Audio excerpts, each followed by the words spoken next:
So while I'm gone for the next day, it'll be late for oats. They won't go very long without oats. But I'm going to hide the hay slices around, put some by the stock pond, give them a little Easter egg so they're not hanging out here waiting for their meals.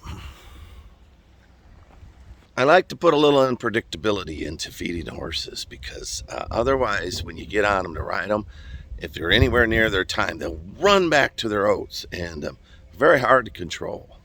So I do like to put some variability in there so they don't get fixated right on always getting fed and always having their way.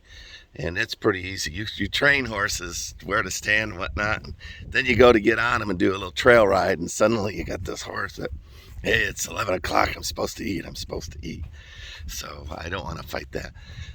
All right, let me take a look here. So, for those who have been following along, let me rotate. Looky here, I'm slowly getting this cleaned up.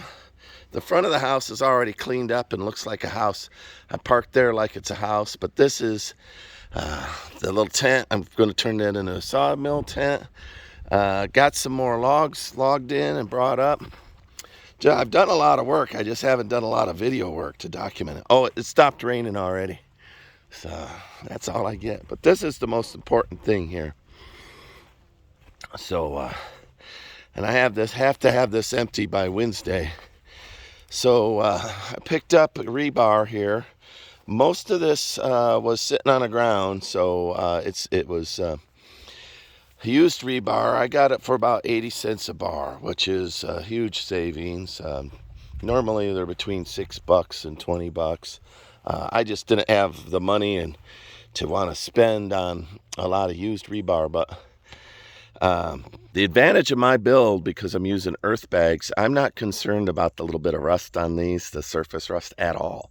Because one, I'll treat it before I put it in the bags. But two, the bags have a natural ability to expand and contract and not crack, obviously. It's just earth that concrete does. So you put rusty rebar in concrete, you've already started the secretion process where the rust will expand and push against the concrete and then crack it, and then more water will get in and reach to a rebar and expand it, and more water will get in. And then especially in sea environments, that's how old buildings fall down, like in Florida. So but here I'm in good shape nonetheless.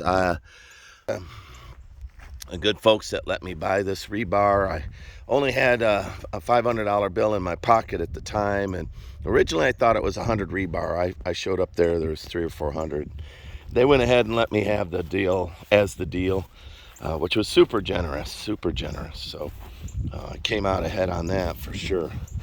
For those of you who always are buying directly from somebody, I don't know, as a do-it-yourself off-grid builder, Craigslist and Facebook Marketplace have been delivering. So if you don't need a big box store and you can wait and you can build things in order the way you want them, then that's a good thing. So that rebar, what I'm going to do is I'm going to take this. I've got a little portable table. I'm going to set it down and with the legs up in the air, and then I'll pull out the rebar in bundles of 10, and I'll bundle them in bundles of 10.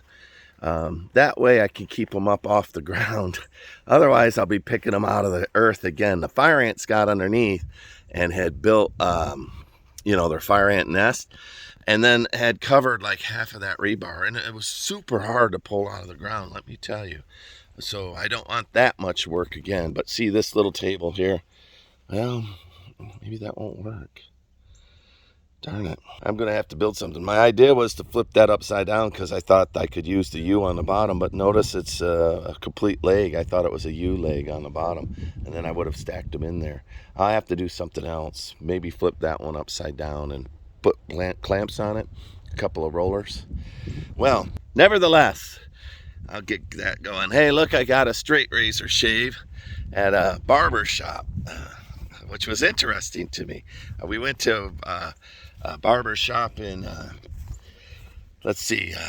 not Galveston, Port Aransas, and the gal said, "Oh, we don't do that." I said, "You shave a man bald with it?" No, we don't. So I found one local.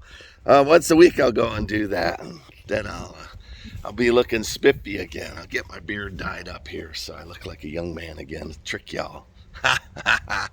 All right, well, this is Steve, 1,000 Year Homes. I'm going to go ahead and get ready for our little trip, but I want to thank you for watching. During this travel, I doubt I'll be getting videos up right away. Enjoy your holiday as well.